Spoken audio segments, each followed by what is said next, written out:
ada anjuran untuk melapangkan majelis. Ketika tempat itu sempit, hendaklah dilapangkan sehingga mereka itu sama-sama bisa untuk duduk. Yang di dalam ayat ini Allah Subhanahu wa taala kemudian juga memberikan janji, siapa yang memberikan kelapangan kepada saudaranya, maka Allah Subhanahu wa taala akan memberikan kelapangan bagi dirinya. Kata Al-Fardun Razi, ayat ini memang membicarakan tentang memberikan kelapangan di dalam majelis. Akan tetapi janji yang diberikan oleh Allah Subhanahu wa taala sesungguhnya itu bersifat umum, yaitu bahwa siapa yang memberikan kelapangan, kelonggaran bagi saudaranya di dalam hal apapun, maka Allah Subhanahu wa taala akan memberikan kelapangan juga bagi dirinya. Allahu fi aunil abdi maka al abdu fi auni akhihi. Seseorang itu akan senantiasa diberikan pertolongan oleh Allah Subhanahu wa taala dengan syarat bahwasanya dia itu senantiasa memberikan pertolongan kepada saudaranya yang lain.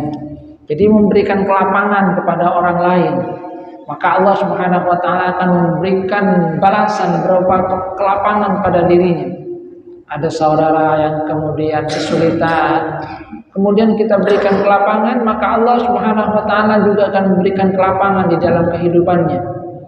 Ada seorang sedang kesulitan, dibantu, apapun itu kesulitannya, maka Allah Subhanahu wa taala juga akan membantu dia di dalam kesulitan yang akan dia hadapi.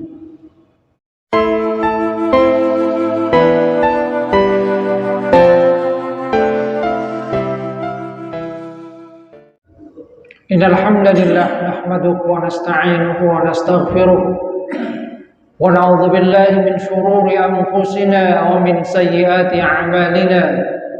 May yahdihillahu fala mudilla lahu wa may yudlil fala hadiya lahu.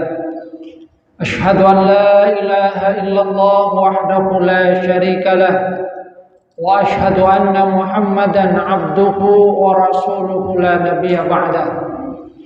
Allahumma salli ala Muhammad wa ala ali Muhammad kama sallaita ala ali Ibrahim wa barik ala Muhammad wa ala ali Muhammad kama barakta ala ali Ibrahim fil alamin innaka Hamidum Majid.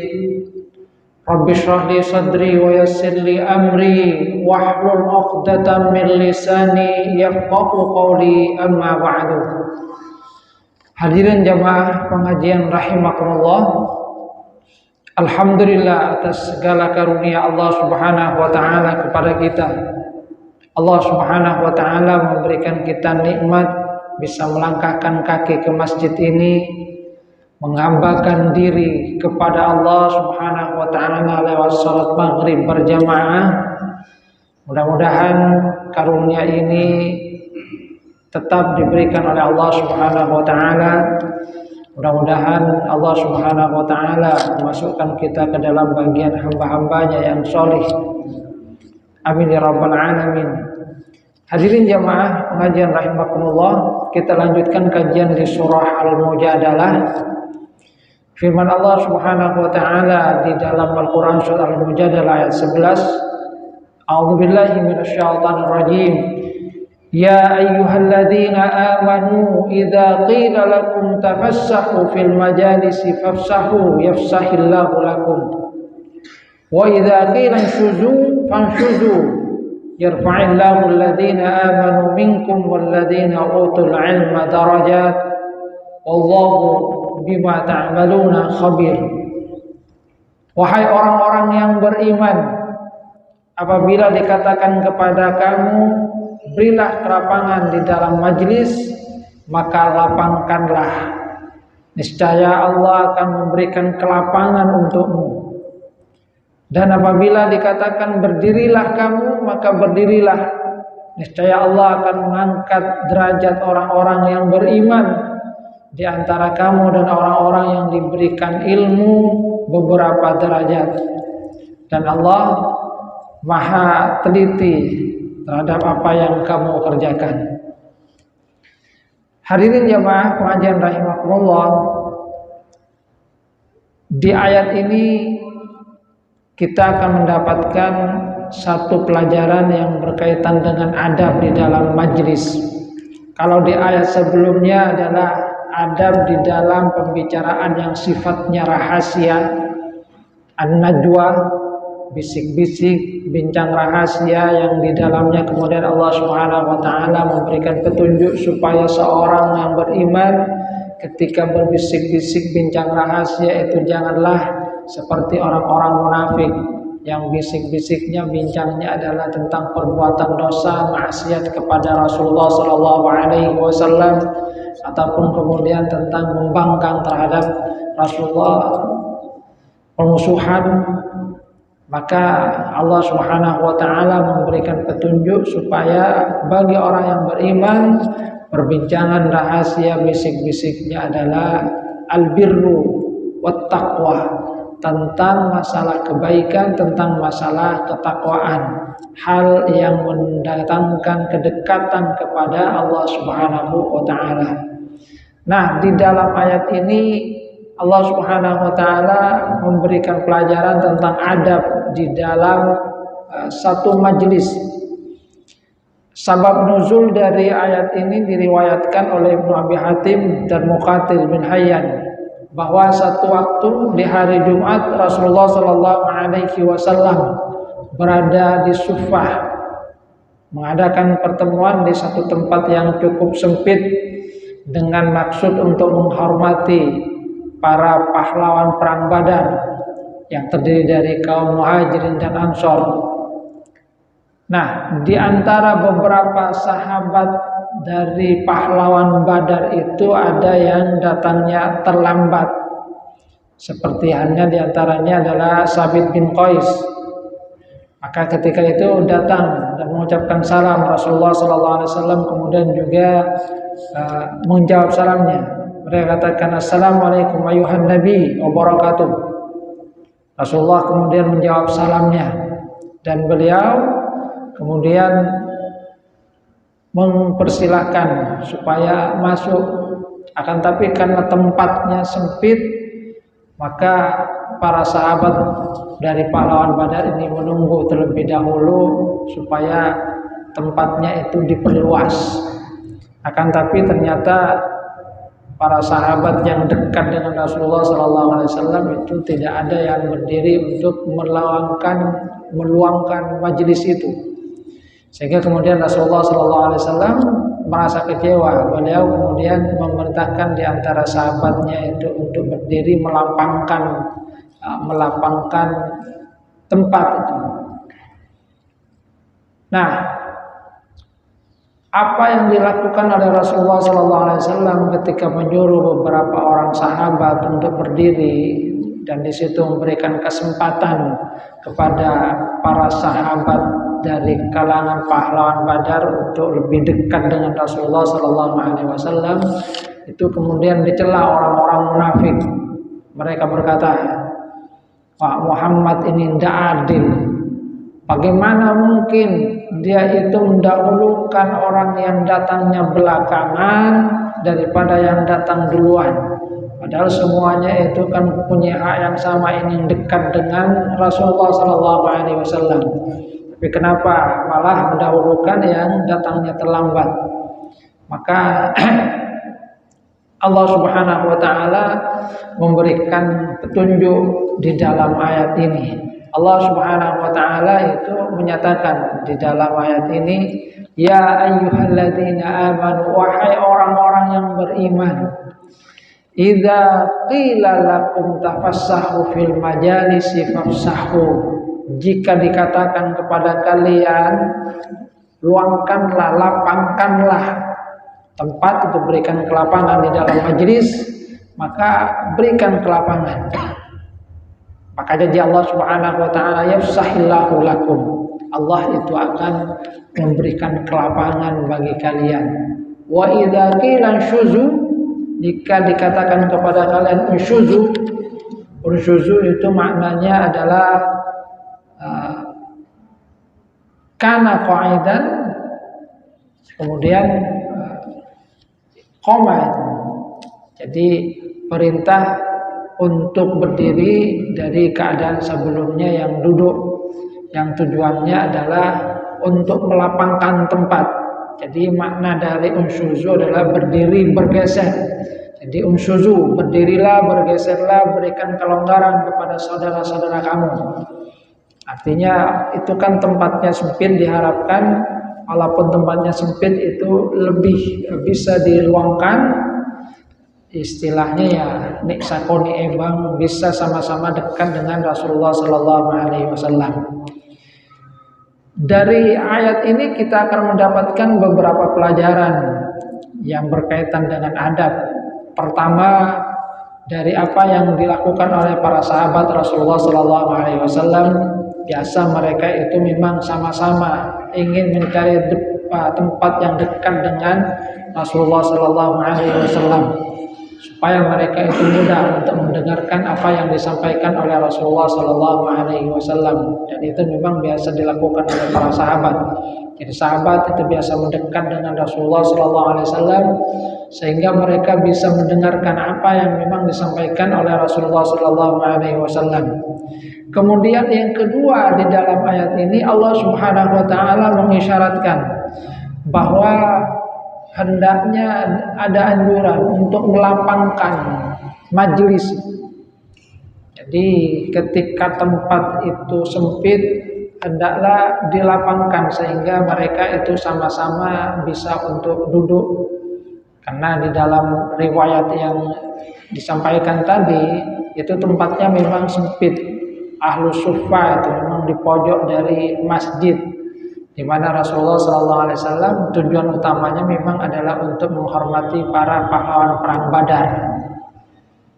Nah, karena tempatnya terbatas, maka kemudian yang diperintahkan oleh Rasulullah SAW adalah untuk melapangkan. Jadi melapangkan tempat, dan itu merupakan satu anjuran yang di dalamnya itu akan menimbulkan rasa persaudaraan, akan menimbulkan juga persahabatan di antara yang hadir. Sebab kan kasihan kalau kemudian ada yang satu berdiri tidak dapat tempat. Maka dalam hal ini sesungguhnya Allah Subhanahu Wa Taala mengajarkan untuk apa? Untuk sama-sama bisa memberikan kelapangan itu.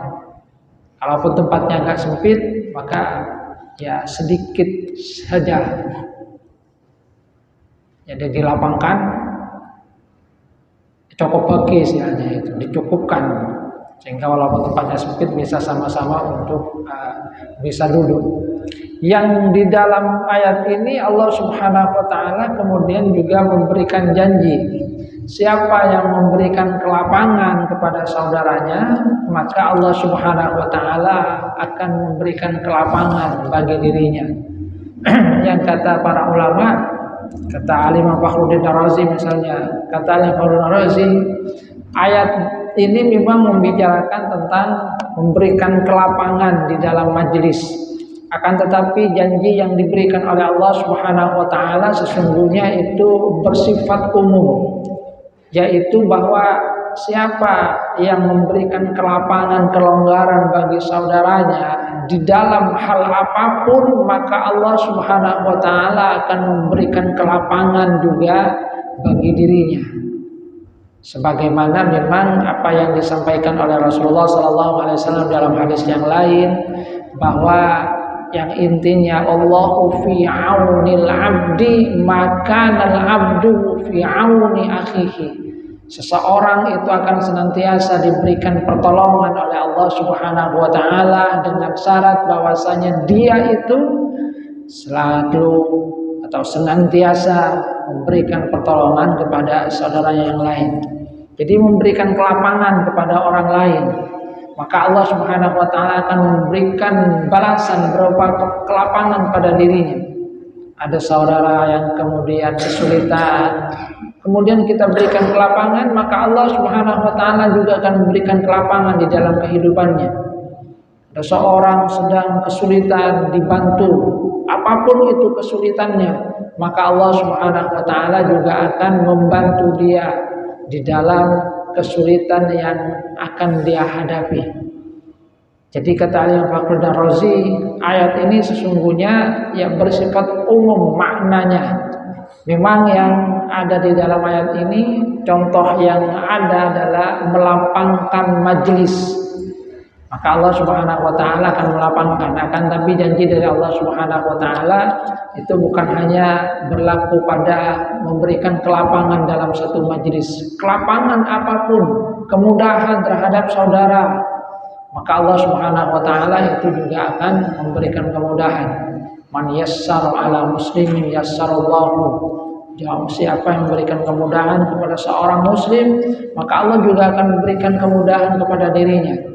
Karena apa? Karena sekali lagi, sebagaimana yang terisyaratkan dalam hadis Nabi, bahwa apa yang dilakukan oleh seorang muslim terhadap saudaranya itu akan kembali balasannya kepada dirinya. Yang menutup aib saudaranya, maka Allah juga akan menutup aibnya.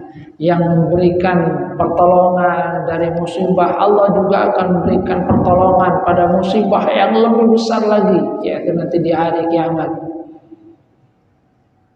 Jadi sesungguhnya ya itu balasan sesuai dengan jinsul amal, itu kata para ulama. Al jaza min jinsil amal, balasan itu sesuai dengan amal yang dilakukan oleh seorang. Dia menutup aib saudaranya, Allah menutup aibnya sendiri.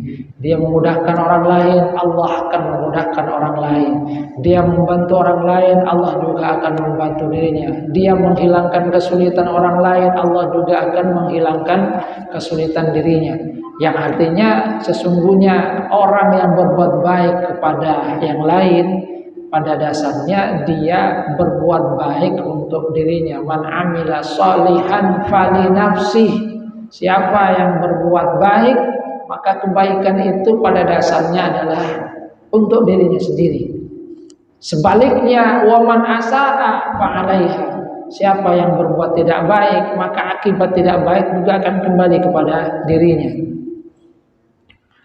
Di dalam satu riwayat bahkan ada Rasulullah SAW menyatakan, ada seorang hamba fimangkana qablakum, dari orang sebelum kalian, kata Rasulullah SAW, dia amalnya itu sangat sedikit. Jadi pada saat dihisab amalnya itu sangat sedikit. Cuma dia mempunyai satu kelebihan. Kelebihannya apa? Isyaratnya sepertinya memang dia adalah orang kaya. Jadi dia banyak memberikan pinjaman kepada orang lain. Dan dia tidak suka mempersulit orang yang meminjam kepada dirinya. Jadi mau pinjam ya diberikan pinjaman. Dan dia berikan pesan kepada anak-anaknya. Sudah, dia kapan dia mau bayar terserah kepada dia. Tidak usah kemudian ditagih-tagih. Ya salut dengan dia. Mudahkan dia. Kalau memang dia belum bisa membayar hari ini, ya tidak apa-apa. Besok kapan dia punya kesempatan uang untuk bayar, ya seperti itulah. Tidak usah kemudian dipersulit. Sudah tidak punya uang kemudian tagih-tagih. Itu yang menjadi keistimewaan dia. Amal yang lainnya itu sedikit, tapi itu yang menjadi keistimewaannya. Jadi dia ketika meminjamkan uang tidak kemudian mempersulit orang yang dipinjami itu. Maka kemudian kata Allah Subhanahu wa taala, saya ini lebih berhak untuk mempermudah. Kalau dia mempermudah orang lain, maka saya lebih berhak untuk mempermudah.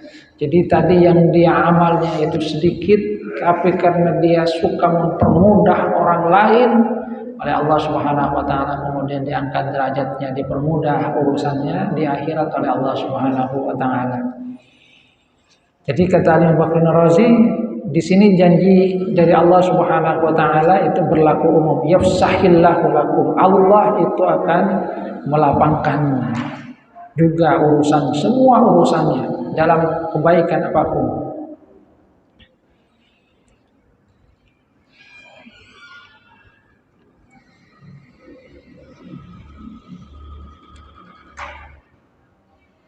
Kemudian di dalam ayat ini Allah Subhanahu wa taala menyatakan wa idza qila syuzu fanshuzu yarfa'illahu alladziina aamanu minkum walladziina utul 'ilma darajat.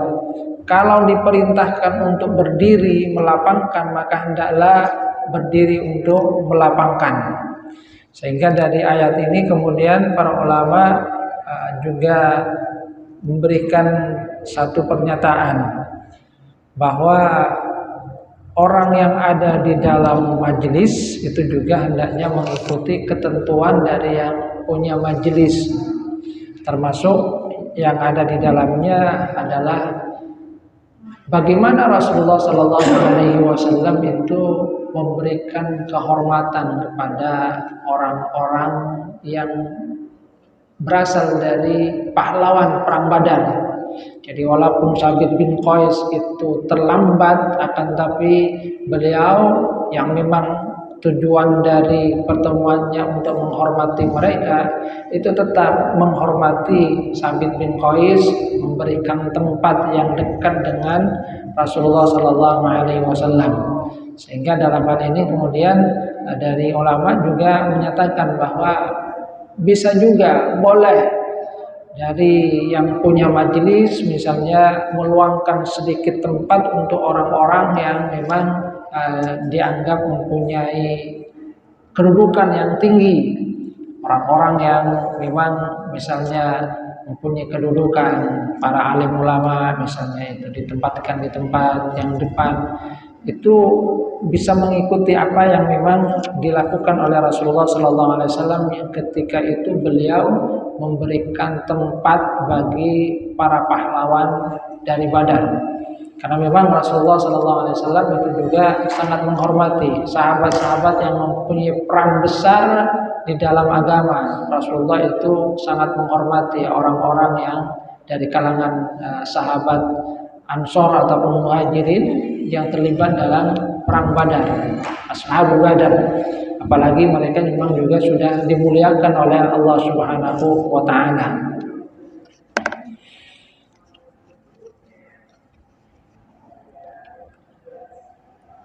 Cuma memang ada ketentuan juga dari Rasulullah sallallahu alaihi wasallam. Jadi ada ketentuan juga dari Rasulullah sallallahu alaihi wasallam bahwa kalau orang yang duduk itu memang mempunyai hak juga, hak ya juga di dalam kedudukannya. Maka di dalam hadis yang lain Rasulullah sallallahu alaihi wasallam itu menyatakan la yuqimur rajulur rajula min maq'adihi thumma yajlisu fihi walakin tafassahu wa tawassa'u. Janganlah seseorang itu menyuruh temannya berdiri dari tempat duduknya, kemudian dia duduk di tempat tersebut, tapi hendaklah mereka bergeser berlapang-lapang. Jadi yang ada di dalam ayat ini kan memang adalah berlapangkan, jadi sama-sama mendapatkan kebaikan, bukan yang datang kemudian kamu kesana ke belakang, saya mau duduk di sini. Itu hal yang juga merupakan etika yang diajarkan oleh Rasulullah SAW. Jadi la yuqimur rajulur rajula min maq'adihi thumma yajlisu fihi. Janganlah seseorang itu menyuruh temannya yang lain berdiri, suruh pindah, kemudian dia menggantinya. Akan tapi kata Rasulullah SAW, walakin tafassahu wa tawassa'u, tapi hendaklah melapangkan tempat. Jadi sama-sama berusaha untuk mendapatkan kebaikan. Karena memang yang duduk lebih awal dia itu kan menginginkan kebaikan, tiba-tiba diganti oleh orang lain. Dia punya hak di tempat duduk itu. Yang dianjurkan di dalam hadis ini dan juga di dalam ayat Al-Quran adalah melapangkan tempat untuk sama-sama mendapatkan kebaikan. Bukan kemudian dia ingin dapat kebaikan sendiri, sementara orang lain kemudian dihilangkan dari kebaikan itu. Jangan. Jadi sama-sama untuk mendapatkan kebaikan. Dan di akhir ayat ini Allah Subhanahu wa taala kemudian menyatakan, yarfa'illahu alladziina aamanu minkum walladzina utul 'ilma darajat. bahwasanya Allah Subhanahu wa taala akan mengangkat derajat orang yang beriman, orang yang patuh kepada apa yang diperintahkan oleh Allah Subhanahu wa taala dan Rasulullah sallallahu alaihi wasallam, melaksanakan perintahnya, menjauhi larangannya, serta orang-orang yang berilmu beberapa derajat. Karena apa yang disampaikan oleh Rasulullah sallallahu alaihi wasallam dalam majelis itu, mereka ketika pindah itu kan melakukan apa yang diperintahkan oleh Rasulullah sallallahu alaihi wasallam, menciptakan kedamaian, melapangkan tempat, meluaskan persahabatan. Itu adalah hal yang membuat mereka mendapatkan kedudukan yang tinggi di sisi Allah Subhanahu wa taala. Walladzina utul ilma darajat, dan juga orang yang mempunyai ilmu. Nah, yang menarik adalah di dalam ayat ini Allah Subhanahu wa taala terlebih dahulu menyebut tentang iman sebelum kemudian ilmu. Jadi yarfa'illahu alladzina amanu minkum walladzina utul ilma darajat. Yang isyaratnya ada dua hal yang akan meningkatkan derajat manusia di sisi Allah Subhanahu wa taala, bahkan di sini katakan beberapa derajat. Yang pertama adalah keimanan kepada Allah Subhanahu wa taala, keimanan kepada Rasulullah sallallahu alaihi wasallam. Jadi keimanan inilah yang akan mengangkat derajat seseorang di sisi Allah Subhanahu wa taala. Keimanan yang penuh kepada Allah dan Rasulullah sallallahu alaihi wasallam inilah yang akan membuat dirinya terangkat derajatnya. Karena seorang yang beriman itu akan melaksanakan apa yang diperintahkan oleh Allah Subhanahu wa taala juga Rasulullah sallallahu alaihi wasallam. Sehingga semua perbuatannya itu kemudian menjadi bagian dari ibadah, karena dia melakukannya berdasarkan ketaatan kepada Allah Subhanahu wa taala. Dan yang kedua adalah ilmu. Dan ini merupakan bagian juga yang tidak terpisahkan dengan keimanan. Jadi iman kemudian ilmu itu dua hal yang harus dicari oleh kita supaya bisa meningkatkan derajat di sisi Allah Subhanahu wa taala. Sebab seorang yang misalnya punya keimanan akan tapi ilmunya sedikit, mungkin saja dia tidak bisa mengaplikasikan keimanan yang sebenarnya kepada Allah dan Rasulnya dengan baik. Inginnya untuk sholat, akan tapi karena tidak tahu tentang ilmu sholat, maka boleh jadi dia tidak berwudu misalnya, atau wudunya itu tidak benar. Saya pernah menghadiri satu kifayah ya, di sebuah masjid, menunggu mayatnya itu belum datang. Jadi sambil menunggu saya lihat itu, karena kebetulan tempat saya duduk itu dekat dengan WC atau tempat wudhu. Saya perhatikan ternyata orang wudhu itu macam-macam juga itu saya lihat. Padahal saya yakin umat Islam itu tahu itu tentang wudhu itu dengan baik dan benar. Saya lihat ada yang saya lihat itu kan pas keran dibasuh. Saya hitung itu 1, husr kali 2, 3, 4, 5, 6, macam punya saya lihat. Hah? Berwudu dia. Lain mazhab. Bukan lain mazhab. Mungkin kurang puas. Saya hitung 1, 2, sampai 6. Ini kok sampai 6 kata saya. Maaf besar. Padahal kan sunnahnya sampai 3 itu kan. Ada juga kemudian saya lihat wudu dari awal sampai akhir itu sudah benar, tapi giliran sampai kaki itu saya lihat loh, kakinya itu kayak keran. Ini cuma separuh yang kena air. Saya bingung, gimana dia wudu itu separuh, jadi tidak sampai pada mata kakinya.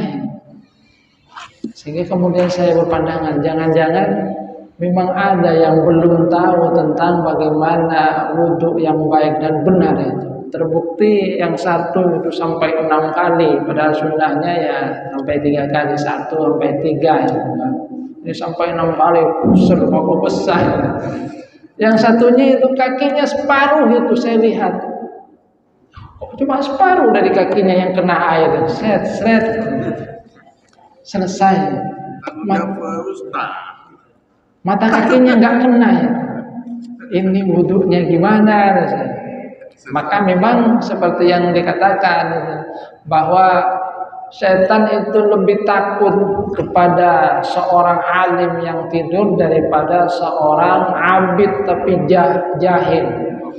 Ada orang yang alim sedang tidur, satunya abid tapi jahil.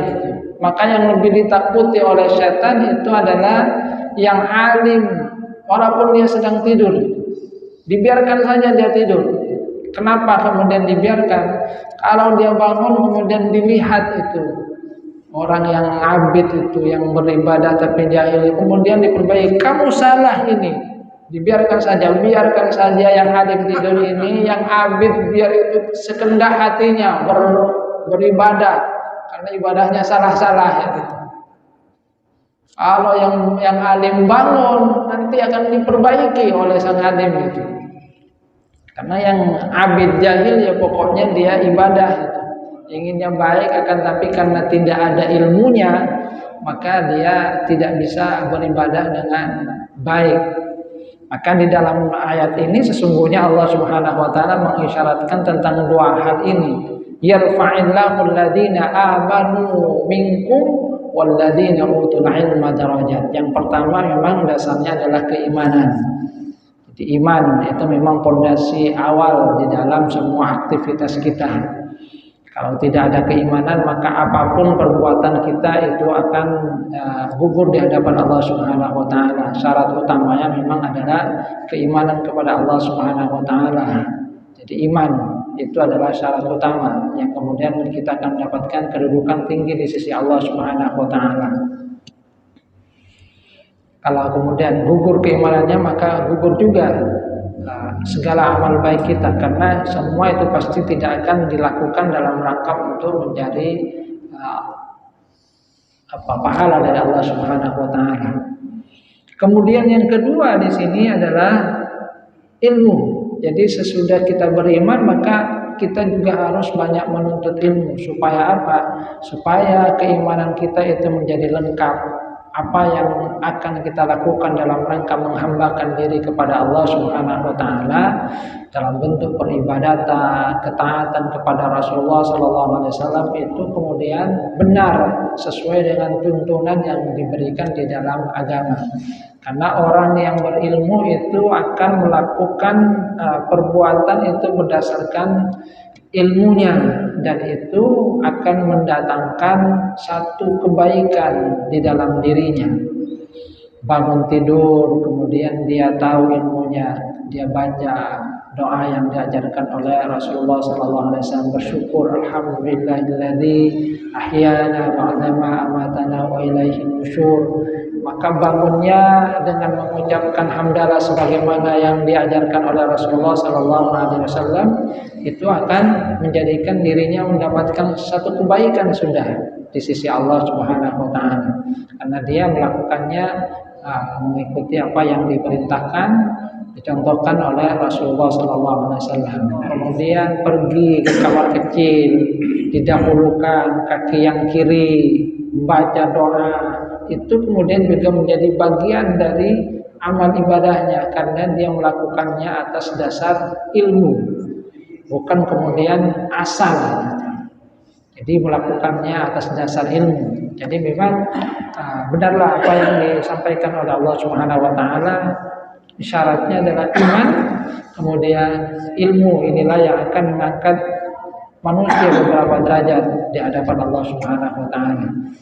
Jadi artinya di samping keimanan teruslah manusia itu kemudian menuntut ilmu. Makanya Rasulullah SAW mengisyaratkan bahwa setiap kita itu hendaknya terus menuntut ilmu. Kun aliman aw muta'alliman. jadilah kamu orang yang alim atau orang yang menuntut ilmu, atau kemudian kalau enggak muhibban lil ilmi, jadilah yang juga mencintai ilmu gitu. Jadi jadi orang yang alim, kalau enggak terus belajar untuk apa? Mencari ilmu, menjadi orang yang mencintai ilmu, itu yang dianjurkan oleh Rasulullah SAW. Sehingga setiap hari manusia itu berusaha untuk terus meningkatkan keilmuannya, yang dengan itu dia akan terus menjadi orang yang semakin tinggi derajatnya di sisi Allah Subhanahu wa taala. Allahu bima ta'maluna khabir. Dan Allah Subhanahu wa taala itu Maha teliti, Maha mengetahui apa yang kamu kerjakan. Hadirin jamaah rahimakumullah. Jadi artinya Allah Subhanahu wa taala ketika menegaskan Allah khabirun bima ta'malun, Allah itu akan membalas setiap perbuatan kita. Apa yang kita lakukan berdasarkan keimanan dan keilmuan, ketaatan kepada Allah dan Rasulullah sallallahu alaihi wasallam, itu pasti akan mendapatkan balasan yang seadil-adilnya, dan Allah itu tidak pernah berbuat zalim bagi hambanya. Baik, ini mungkin saja yang dapat saya sampaikan. Sudah Isya, mudah-mudahan bermanfaat. Mudah-mudahan Allah Subhanahu wa taala memberikan keberkahan kepada kita. Amin amin ya rabbal alamin. Kurang lebihnya mohon maaf. Wabillahi taufiq wal hidayah wa ridha wal hinayah. Wassalamualaikum warahmatullahi wabarakatuh.